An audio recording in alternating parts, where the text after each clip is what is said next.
আচ্ছা নমস্কাৰ মই বিকাশ অকম বিলাসিত অসম কামৰূপ জিলা সমিতি মুখ্য সচিব তথা কেন্দ্ৰীয় সমিতি ছাত্ৰ পৰিষদৰ মুখ্য আহ্বায়ক অলপ সময় আগত লাইভটো আহিছিল অলপমান টেকনিক্যাল ইস্যু কাৰণে কাট খাই গৈছিল লাইভটো যদি চলিছে যিকোনো এজন বা দুজন ব্যক্তিয়ে কমেন্ট কৰি দিয়ক যে লাইভটো চলিছে প্ৰথম তিনিজন ব্যক্তিক মই ৰিপ্লাই কৰিম লাইভটো চলিছে বুলি গম পালে কথাখিনি আৰম্ভ কৰিম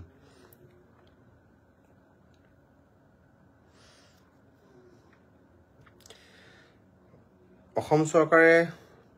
আমাৰ ৰাজনৈতিকভাৱে প্ৰতিজন অসমীয়াৰ পৰা অধিকাৰসমূহ লৈ বহুমূলীয়া ভোটটো লৈ শাসনৰ যে বাগজৰি কাহি আনিলে নতুনকৈ পৰিৱৰ্তনৰ স্বাৰ্থত ঢাকঢোল বজাই যে মিথ্যাচাৰী এখন চৰকাৰ হ'ল উক্ত চৰকাৰখনে যে অসমীয়া ব্যক্তিসকলক ৰাম টাঙন মাৰি আছে সকলো ফালৰ পৰা যে অধিকাৰবিলাক প্ৰত্যেকজন খিলঞ্জীয়াৰ পৰা কাহি লৈ গৈছে ভূমি অধিকাৰ অৰ্থনৈতিক অধিকাৰ ৰাজনৈতিক অধিকাৰ ভাষাৰ ক্ষেত্ৰত অধিকাৰ এইবিলাক যে কাহি লৈ গৈছে এই সম্পৰ্কত দুটামান কথা পাতিব বিচাৰিছোঁ গতিকে অসম চৰকাৰ তথা মানহেনা বুলি এটা হেনা আছে যি মানহেনা আমাৰ ওপৰত এনি টাইম ৰঙা চকু দেখাই থাকে আৰু আমি কিবা কথা ক'লেই তেওঁলোকৰ জগৰ লাগে এতিয়া অসম চৰকাৰৰ বৰ্তমান দিছপুৰ চৰকাৰখনৰ এজন বিশেষ ব্যক্তি আছে যিজন ব্যক্তিয়ে সৰ্বানন্দ সোণোৱালৰ নিচিনা এজন ব্যক্তিক থিয়গু দি দিছপুৰৰ যিখন মুখ্য চকী উক্ত চকীখন লৈ আহিবৰ কাৰণে তেওঁৰ গাত সামৰ্থ্য থাকে যিজন ব্যক্তিক ভাৰতৰ টপ 10জন পলিটিকেল লিডাৰৰ ভিতৰত ৰাখিব পাৰি যিজন ব্যক্তিক চতুৰ ব্যক্তি বুলি গম পায় গতিকে মই ভাগিনেই কৈ আছোঁ মোৰ মামাৰ কথা কৈ আছোঁ আমাৰ মামাৰ কথা কৈ আছোঁ গতিকে মামাক এটা প্ৰশ্ন সুধিব ইচ্ছা গৈছে যে আপোনাৰ শাসন কালত আপুনি যেতিয়া কংগ্ৰেছত আছিলে তেতিয়া একেখিনি জিয়াটো ভুগিছিলে গুৱাহাটীৰ ৰাইজে ছুপাৰ চাকাৰ কথা কয় আপোনালোকে ড্ৰেইনেজ ছিষ্টেম ঠিক কৰাৰ কথা কয় জাইকাৰ কথা কয় আৰু এতিয়া এই মুহূৰ্তত যেতিয়া আপুনি কংগ্ৰেছৰ পৰা লুটিবাগৰ মাৰি পাভলুটি মাৰি বিজেপিলৈ আহিলে যিখন চৰকাৰে জাতি মাটি আৰু ভেটি শ্লোগান দি অসমীয়া ব্যক্তিৰ আৱেগ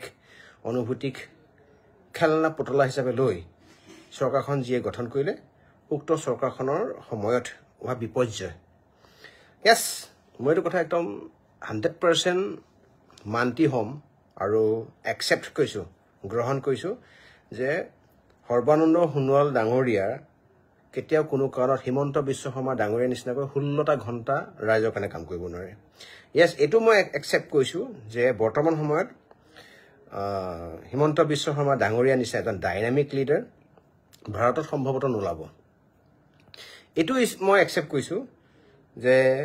হিমন্ত বিশ্ব শৰ্মা ডাঙৰীয়াই মানে 24/7 আৱাৰ্ছ কেৱল জাতিটোৰ কাৰণেই হওক বা অসমখনৰ কাৰণে হওক ভাবে বুলি কোৱা কথাবোৰ মই একচেপ্ট কৰিছোঁ কিন্তু মোক কিছুমান প্ৰশ্ন সুধিবলগীয়া আছে চৰকাৰখনৰ বিষয়ববীয়া বা বৰ্তমান গুৱাহাটী GMDA দায়িত্বত থকা বা পৌৰ নিগমৰ মেয়ৰজনক মেগেন হৰণীয়া ডাঙৰীয়াক আৰু বৰ্তমান গুৱাহাটীৰ দপ্তৰ আৰু উন্নয়ন মন্ত্ৰী অশোক সিংঘাল ডাঙৰীয়াক দুটামান প্ৰশ্ন সুধিবলৈ আছে যে অবৈধভাৱে যে কিছুমান বিল্ডিং কিছুমান যে আপোনাৰ ফ্লেট বনাই আছে 20 তলা 22 তলা 25 তলা এই যে ফ্লেটবিলাক যে বনাই আছে সেইদিনা আমি দেখিলোঁ জালুকবাৰী ওচৰত এটা ফ্লেট তাত কাম কৰি থাকোঁতে তাত কৰ্মী মৃত্যু হোৱাৰ কাৰণে উক্ত ফ্লেটটো বন্ধ হৈ আছে এই যে অশোক সিংঘাল বুলি কোৱা যিজন ব্যক্তি হাড়ে হিমো যে অসমীয়া নহয় বহিৰাগত এজন ব্যক্তিক ৰাজনৈতিক অধিকাৰ এইখন চৰকাৰে দি দিয়াৰ বাবে মই বৰ্তমান এটা কথা মই অপ'জ কৰিছোঁ বিৰোধিতা কৰিছোঁ যে অশোক সিংঘাল ডাঙৰীয়াই কেতিয়া কোনো কাৰণত অসমীয়া হ'বলৈ শিকা নাই অশোক সিংঘাল ডাঙৰীয়াৰ পুতেক বিবেক সিংঘাল ডাঙৰীয়াৰ মই যদি নামটো ভুল নাই হয় তেখেতৰ এটা প্ৰটেক্ট গ্ৰীণ নামৰ এটা কনষ্ট্ৰাকশ্যন তেওঁলোকৰ এটা ফাৰ্ম আছে তেওঁলোক কনষ্ট্ৰাকশ্যন কাম কৰে বিল্ডিঙৰ কামবিলাক চলাই ফ্লেটবিলাক বনাই অবৈধভাৱে য'তে ত'তে তেওঁলোকে পলিটিকেলি গোটেই কথাখিনি মেনেজ কৰি এই প্ৰটেক্ট গ্ৰীণ নামৰ আপোনাৰ ফাৰ্মখনৰ যোগেদি বা কোম্পানীৰ যোগেদি গোটেই গুৱাহাটীত বিল্ডিংবিলাক বনাইছে আৰু য'তে ত'তে যধে মধে বিল্ডিং না তেওঁলোকে কিবা GMDয়ে কিবা ইনষ্ট্ৰাকশ্যন ফ'ল' কৰিছে না তেওঁলোকে এই বিভাগত কিবা মানে ৰুলছ এণ্ড ৰেগুলেশ্যন মানিছে অলপ দিনৰ আগত বহুকেইটা নিউজ চেনেলে জালুকবাৰীৰ ওচৰত যিটো ঘটনা ঘটিছিলে 20 তলা নে 22 তলা যিটো ফ্লেট য'ত আপোনাৰ মানুহ কৰ্মী কাম কৰি থাকোঁতে মৃত্যু হৈছিলে অবৈধভাৱে বনোৱা যিটো বিল্ডিং সেই বিল্ডিংটো সম্পৰ্কত বহুকেইটা নিউজে আপোনাৰ নিউজ সম্প্ৰচাৰিত কৰিছিলে আৰু গুৱাহাটীৰ যিগৰাকী বৰ্তমান সময়ৰ মেয়ৰ কেইদিনমান আগত মই নিজে লগ পাইছিলোঁ আপোনাৰ অলপ দিনৰ আগত মালিগাঁৱত লগ পাইছিলোঁ তেওঁ এই কথাখিনি লগ পাওঁতে মই কথাখিনি তেওঁ কাণত চুৱাইছিলোঁ আৰু অলপ দিনৰ আগত যে আমি জানো যে আপোনাৰ শিলহাকত যে উচ্ছেদ হৈছিলে শিলহাকতো উচ্ছেদ এনে হোৱা নাছিলে উচ্ছেদ হোৱাৰ মূলতে তেওঁলোকৰ অসম চৰকাৰৰ যুক্তি কি আছিলে যে গুৱাহাটী যি কৃত্ৰিম বানপানী হয় গুৱাহাটী কৃত্ৰিম বানপানীক ৰোধ কৰিবৰ কাৰণে তেওঁলোকক এনেকুৱা কিবা নলা নৰ্দমা বনাই গোটেই গুৱাহাটী পানীখিনি পেলাবৰ কাৰণে এই আপোনাৰ শিলহাকো মানুহখিনি উচ্ছেদ কৰা হৈছিলে বুলি এটা আবেগ খবৰ ৰাইজৰ মাজলৈ বিয়পাই দিছিলে তেতিয়া আমি সকলোৱে ভাবিছিলোঁ ৰাইজে ভাবিছিলোঁ বাপৰে বাপ এই শিলহাকত যিসকল প্ৰতিবাদ কৰিছিলে ইভেন ময়ো প্ৰতিবাদ কৰিছিলোঁ পুলিচৰ পিটন খাইছিলোঁ আপোনাৰ বুট জোতা গুৰ খাইছিলোঁ বুকুত শিলহাকো উচ্ছেদকাৰীসকলৰ হৈ যেতিয়া খিলঞ্জীয়া ব্যক্তি থলুৱা ব্যক্তি হৈ মাত পাতিছিলোঁ তেতিয়া এটা উলিয়াই দিলে যে ইয়াত যিসকলে অবৈধভাৱে শিলহাকত বহি আছে শিলহাকত বহি থকা ব্যক্তিসকলে যে অসমীয়া তথা কামৰূপৰ বা গুৱাহাটী মানুহখিনি বিৰোধিতা কৰি বহি থকা নিচিনা যে আমি কামৰূপত যিটো অবৈধ বানপানী হয় বা যিটো কৃত্ৰিম বানপানী হয় মানে যিটো এজাক বৰষুণ দিলে যিটো কৃত্ৰিম বানপানী হয় উক্ত বানপানীটোক ৰোধ কৰিবৰ কাৰণে আপোনাৰ ডাঙৰ ডাঙৰ পুখুৰী খান্দিব নলা নৰ্দমা খান্দিব তেওঁলোকে ফিচাৰী খান্দিব বা গাঁত খান্দিব য'ত আহি পেলাই গুৱাহাটীয়ে কেতিয়া কোনো কাৰণত মানে বানপানী জীয়াটো ভগা সমস্যা ভুগিবলগীয়া নহয় এটা কেইদিনমান আগতো ছুপাৰ চাকাৰ কথা আহিলে জাইকা প্ৰজেক্টৰ কথা আহিলে জাইকা প্ৰজেক্ট খান্দি থোৱা জেগাতে আপোনাৰ লিটল ফ্লাৱাৰ স্কুলৰ মোৰ যদি নামটো ভুল নাই হোৱা ক্লাছ 11ত প্ৰিয়া কুমাৰী নামৰ এগৰাকী ছাত্ৰী গাঁতত পৰি ঢুকাইছিলে আৰু কেইদিনমানৰ আগত আপোনাৰ অবিনাশ চৰকাৰ নামৰ এটা সৰু দেৱ শিশুৰ মৃত্যু হৈছিলে এনেকুৱা আপুনি গম পায় ইতিমধ্যে কৃত্ৰিম বানৰ নলাত পৰি এই চৰকাৰখনক মই এটা প্ৰশ্ন সুধিব মন গৈছে গুৱাহাটী উন্নয়নৰ দপ্তৰৰ উন্নয়ন মন্ত্ৰী বিভাগটো অশোক সিংঘাল ডাঙৰীয়াক নিদি কি খিৰঞ্জী এজন ব্যক্তিক দিব নোৱাৰিলেহেঁতেন যিজনে ব্যক্তিয়ে গুৱাহাটী কামৰূপ মেট্ৰ'ই হওক ৰে'লে হওক এটা চুকৰ পৰা ইটো চুক চিনি পায় এনেকুৱা অলগদ্ধ মানে দায়হৰা মন্তব্য বুৰ্বকামী কৰা এজন ব্যক্তিৰ এটা মন্তব্য কি বোলে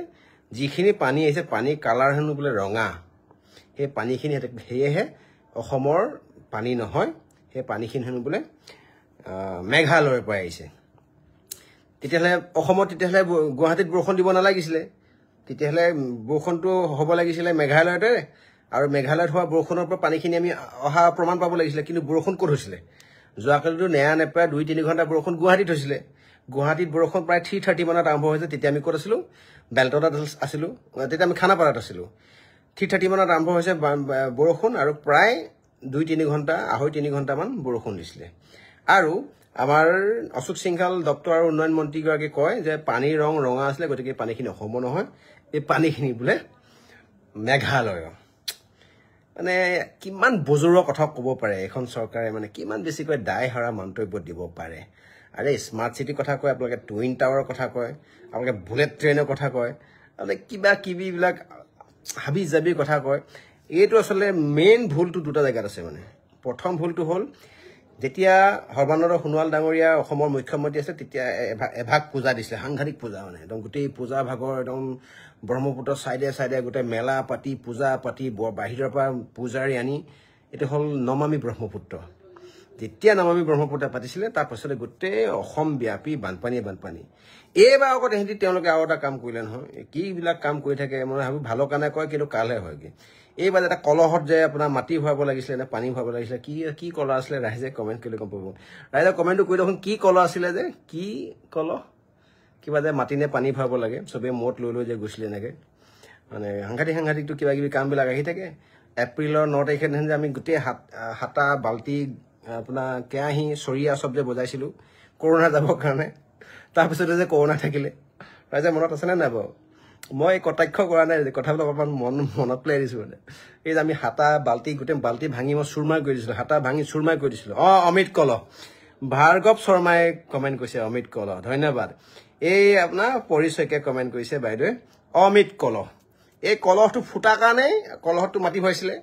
কলহটো ফুটাৰ কাৰণেই এইবিলাক হ'বলৈ পাইছে এতিয়া অমিত কলহ ফুটুৱাই গুৱাহাটী মহানগৰটোক গুৱাহাটী মহাসাগৰ কৰি দিছে আৰু এইফালে হেৰিয়াই উত্তৰ দিয়ে কি আপোনাৰ অশোক সিংঘালে যে এই পানীখিনি আপোনাৰ হেৰিৰ পৰা অহা আপোনাৰ মেঘালয়ৰ পৰা অহা গতিকে ময়ো কৈছোঁ মেঘালয়ৰ পানী নহয় এইখিনি আপোনালোকে যে পূজা পাতল কৰা যিখিনি কিবা কলহ এটা আছে কিবা অমিত কলহ নে বিষ কলহ অমিত কলহটো বিষ কলহলৈ পৰিণত হ'ল কাৰণে এতিয়া এনেকুৱা এটা অৱস্থা লাজ লগা নাই লজ্জিত হৈছোঁ জাইকা প্ৰজেক্টটো কৰিবৰ কাৰণে ইমান দীঘলীয়া দিন লাগে নেকি আপোনালোকৰ লাজ লগা নাই আপোনালোকে গোটেই ড্ৰেইনেজ ছিষ্টেম কৰিছে কোনো চাইণ্টিফিকেলি কৰা নাই আপোনালোকে কাম এতিয়া ঠিক আছে বাৰু মই মানি লৈছোঁ পানীখিনি মেঘালয়ৰ পৰা আহিলে এতিয়া এইটো মুহূৰ্তত আপোনালোকে যাওক হাতীগাঁৱত এতিয়াও পানী একাঠো পানী আছে তেতিয়াহ'লে আপোনালোকে এইখিনি কৰি দেখাব পাৰিব লাগিছিলে যে পানীখিনি পেলাই মেঘালয়ৰ পৰা আহিছে আপোনালোকে যিখিনি পানী ড্ৰেইনেজ ছিষ্টেমটো কিয় ঠিক কৰি ৰখা নাই গোটেই ড্ৰেইনেজ ইডোখৰ জেগাত ব্লক সিডোখৰ জেগাত ব্লক আপোনালোকে ছিষ্টেমেটিকেলি কিয় কৰা নাই আজি স্মাৰ্ট চিটি নামৰ যে কথা কৈ থাকে স্মাৰ্ট চিটি নামতো আপোনাৰ অসমৰ বাকী মানে জিলা মানে আপোনাৰ জিলাবিলাকৰ কথা নক'বলৈ নাযাওঁ এটলিষ্টটো কামৰূপৰ কাৰণেতো স্মাৰ্ট চিটি নামতো হাজাৰ হাজাৰ কোটি টকা আহিছিলে এই হাজাৰ হাজাৰ কোটি টকা ক'ত ব্যৱহাৰ হ'ল নে কাৰোবাৰ পকেটত সোমালে গতিকে এটাই কথা যে গুৱাহাটীৰ যিটো বৰ্তমান সময়ৰ সমস্যা যিটো কৃত্ৰিম বানপানীৰ সমস্যা এখন চৰকাৰে কেতিয়াও কোনো কাৰণত 1%ও সমাধান কৰিব পৰা নাই মই মানি লৈছোঁ যে আপোনালোকে উন্নয়নৰ নামত বহুত ডাঙৰ ডাঙৰ উৰণীয়া ব্ৰিজ বনাইছে আৰু উৰণীয়া ব্ৰিজ বনোৱাৰ কাৰণে ধন্যবাদ জ্ঞাপন কৰিছোঁ যোৱাকালি যিটো অৱস্থা হৈছে এখন ফটো খুব ভাইৰেল হৈছে না আমাৰ NB নিউজৰ ঋতুস্মিন দাই দিছিলে ব্ৰিজৰ ওপৰত মানুহ বহি আছে গোটেই ব্ৰিজৰ চাইডে চাইডে গোটেই আপোনাৰ পানীয়ে এখন যদি ব্ৰিজ বনাই নিদিলেহেঁতেন যোৱাকালি মানুহখিনি ক'ত থাকিলেহেঁতেন সেইটো কিন্তু ভাল কাম কৰিছে সেইটো ভাল কাম কৰিছে ক'ব লাগিব কিন্তু আপোনাৰ কলহবোৰ ফুটিছে চবৰে অমিত কলহবিলাক অমিত কলহবোৰ ফুটাৰ কাৰণে গোটেই অৱস্থা বেয়া গতিকে এই পৰিৱৰ্তন আমাৰ অমিত কলহ আনি পেলাই আপোনালোকৰ মানে কি কয় পৰিৱৰ্তন হোৱা নাই একদম হাতা বাল্টি ঘটি চব বজাই পৰিৱৰ্তন হোৱা নাই এইবোৰ হৈছে কি মানে নমামি ব্ৰহ্মপুত্ৰ আপোনাৰ ব্ৰহ্মপুত্ৰ পূজন কৰাৰ পাছতো মানে পানীৰ সমস্যা শেষ হোৱা নাই গতিকে ক'ৰবাত কেৰুণ এটা আছে মানে গতিকে কেৰুণটো এটাই হ'ল মানে যেতিয়া মানুহৰ অহংকাৰ হয় যেতিয়া মানুহৰ মানে কি কয় জাবৰৰ হাতত যেতিয়া ৰাজনৈতিক অধিকাৰ এৰি দিয়া হয় তেতিয়া কেতিয়াও কোনো কাৰণত যেতিয়া মানে গণতন্ত্ৰত মানে ৰজাই যেতিয়া বেপাৰী হয় তেতিয়া তাৰমানে গণতন্ত্ৰত ৰাইজ পলৰীয়া হ'বলগীয়া হয় গতিকে এটাই কথা এখন চৰকাৰে কেতিয়াও কোনো কাৰণত জাতীয় সমস্যা ৰাইজৰ সমস্যা কেতিয়াও সমাধান কৰিব পৰা নাই এই অশোক সিংঘাল গৈ ত'ত ঘূৰি ফুৰিছেগৈ অশোক সিংঘালে কিয় এই বিপদৰ সময়ত ৰাইজৰ কাষত যাব পৰা নাই কিয় যাব পৰা নাই গতিকে এটাই কথা যে অসম চৰকাৰক অনুৰোধ জনাইছোঁ যে আপোনাৰ ঘৰখনৰ চুক কোন চিনি পোৱা ক'ত আপোনাৰ বেড টেবুলখন আছে ক'ত আপোনাৰ ঝাৰুটো আছে ক'ত আপোনাৰ ঘটিটো আছে ক'ত আপোনাৰ হাবি জংঘল কাটাৰ দাওখন আছে এই গোটেই চুক কোন চিনি পোৱা মানে অসমৰ চুক কোন চিনি পোৱা গুৱাহাটীৰ চুক কোন চিনি পোৱা কামৰূপৰ চুক কোন চিনি পোৱা এজন অসমৰ ব্যক্তিক এইবোৰ দায়িত্ব দিয়ক যিজন ব্যক্তিয়ে অসমখন চিনি নোপোৱা অসমখনৰ কাৰণে আৱেগ নাই পূৰ্বপুৰুষ প্ৰজন্ম অসমৰ নহয় সেইজন ব্যক্তিয়ে কেতিয়াও কোনো কাৰণত অসমক কিবা কৰিব পাৰিব বুলি মই নাভাবোঁ গতিকে এটাই অনুৰোধ হিমন্ত বিশ্ব শৰ্মা ডাঙৰীয়া এইবিলাক যে বিপৰ্যয় হৈছে মানুহ ঢুকাইছে পৰি ঢুকাইছে পানীত পৰি ঢুকাইছে যোৱাকালি তেল ডিপুৰ ভিতৰত পানী স্কুলৰ ভিতৰত পানী গাড়ীৰ ভিতৰত পানী নাই ক'ত গোটেই পানীয়ে পানী মানে হাৰ ঘৰ পানী এইটো কিবা আঁচনি আছে যদি নাজানো বিজেপি কিন্তু এটা এই আঁচনিটো বেয়া আঁচনি মানে ঘৰে ঘৰে কামৰূপত যে পানী দিছে গেলা পানী দিছে ভাল পানী দিয়া ব্যৱস্থা কৰক গম পাইছেনে গতিকে এটা অনুৰোধ চৰকাৰখনত যাতে এই সমস্যাসমূহ চাবৰ কাৰণে যাতে বিশেষ ব্যক্তি এপইণ্ট কৰি ৰাখে নহ'লে এনেই মানে ইয়াৰ আঁচনিৰ নামত অহা হাজাৰ কোটি টকা খাই খতম কৰি পিনে ৰাইজৰ হাও খোৱা বাদে একো কৰিব নোৱাৰে যোৱাকালি মানুহ 6 ঘণ্টা 7 ঘণ্টা গাড়ীৰ ভিতৰত আছে যোৱাকালি বহু কেইগৰাকী আমি দেখিছোঁ আপোনাৰ ছোৱালী লেডিজ স্কুটিৰ ভিতৰত পানী সোমাই গৈছে ছাইডত গৈ তেওঁলোকে কান্দি আছে যোৱাকালি আমি দেখিছোঁ গাড়ীৰ ভিতৰত গাড়ীৰ তেল খতম হৈ গৈছে মই ইভেন আপোনাৰ কি কয় জুবিনদাৰ যিজন আপোনাৰ ক্ল'জ ব্যক্তি আমাৰ জয়ন্ত কাকতিৰ ককাইদেউৰ কথা কৈছোঁ জয়ন্ত দা ভগ আপোনাৰ বেলতলাৰ পৰা তেওঁ ৰাজগড়লৈ পাওঁতে 6 ঘণ্টা সময় লাগিছে আমি গাড়ীৰ ভিতৰত প্ৰায় 7 ঘণ্টামান সময় আছো যোৱাকালি যিমানখিনি খৰচ হ'ল ৰাইজৰ তেলৰ খৰচ আজি গাড়ী খৰচ গাড়ী সাৰ্ভিসিং দিবলগীয়া হৈছে এইবিলাক খৰচ অশোক সিংহেলে দিব নেকি নে আপোনাৰ প্ৰটেক্ট গ্ৰীণ নামৰ যেটো অবৈধভাৱে বিভিন্ন ঠাইত যে তেওঁলোকে কনষ্ট্ৰাকচন চলাইছে সেই আপোনাৰ প্ৰটেক্ট গ্ৰীণে দিব